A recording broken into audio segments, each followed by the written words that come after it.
Welcome back to my channel. ఈరోజు మనం ఎండి చేప టమాటా కర్రీ చేసుకుందామండి. దానికి ఫస్ట్ శుభ్రంగా వాష్ చేసి పెట్టుకున్న ఎండి చేపలు, టమాటో, 2 ఆనియన్స్, పచ్చిమిర్చి ఇవి తీసుకుందాం. ఇవి తీసేసుకొని కొంచెం కరివేపాకు శుభ్రంగా వేడి నీళ్ళల్లో ఉడకబెట్టుకొని ఆ పై పులుసు అంతా పోయేలాగా శుభ్రంగా వాష్ చేసుకొని పెట్టుకోవాలండి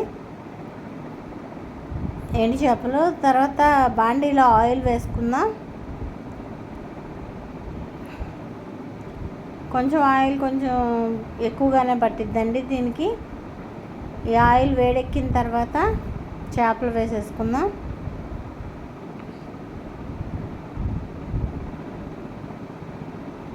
ఎండి చేపలు అసలు శుభ్రం చేయటం ఒక టాస్క్లా ఫీల్ అవుతాం కదండి.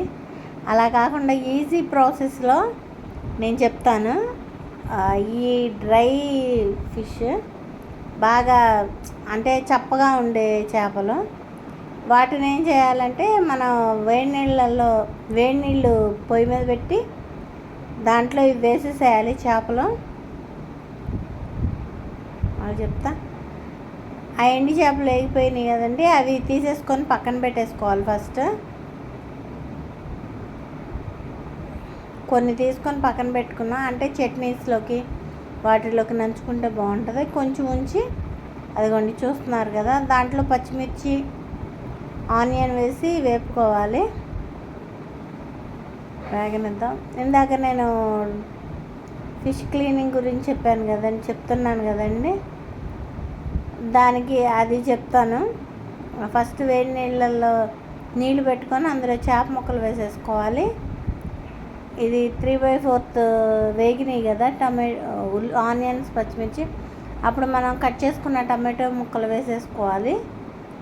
దీంట్లో కరివేపాకు, టమాటో ముక్కలు వేసేసుకొని కలుపుకోవాలి.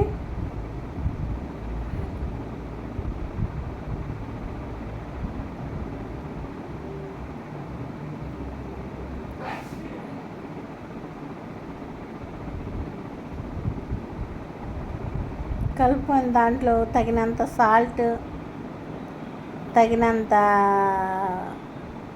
పసుపు వేసుకోవాలండి.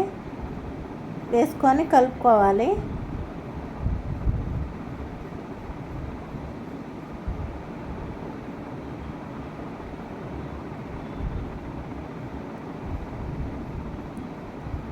ఇందాక నేను ఫిష్ గురించి చెప్తున్నాను, శుభ్రం చేసుకునే దాని గురించి చెప్తున్నాను కదండి. స్టవ్ మీద పెట్టేసేయండి. ఆ చేపలు పెట్టేసి బాగా తెరలనివ్వండి వాటర్.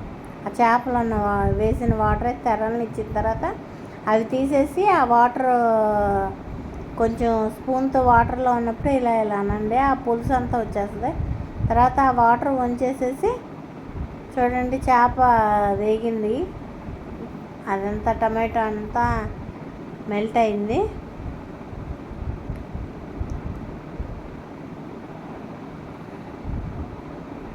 ఇంకా ఉడకనిద్దామండి. చూసుకున్నాం కదా, సూపర్ ఉంటుందండి. ఇలా చేసుకోండి. అవి బాగా మరిగిన తర్వాత మనం ఆ వాటర్ పారపోసేసి గిన్నెలోనే ఇలా పైకి అనండి. మనం చేపల కూర అయితే ఎలా వేపుకుంటే ఇలా పైకి అంటామో అలా అనాలి. అలా 2-3 సార్లు అంటే శుభ్రంగా పైన పులుసు అంతా వచ్చేసి చక్కగా ఒక 5-6 సార్లు శుభ్రంగా వాష్ చేసుకోండి. మన చేతితో రుద్దకుండానే మనం స్పూన్తో ఇలా అన్నా క్లీన్ అయిపోద్ది, శుభ్రంగా వాష్ అయిపోద్ది.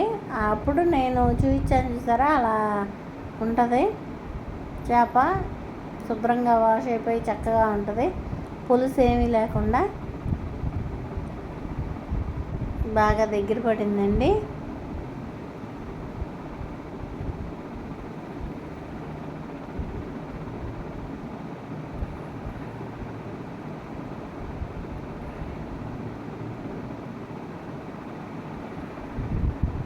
మూత పెట్టేసుకుందాం. మూత పెట్టేసుకొని ఈ టమాటో మొత్తం బాగా ఎగిరిపోవాలండి. ఎగిరిపోయిన తర్వాత మనం కారం వేసుకోవాలి.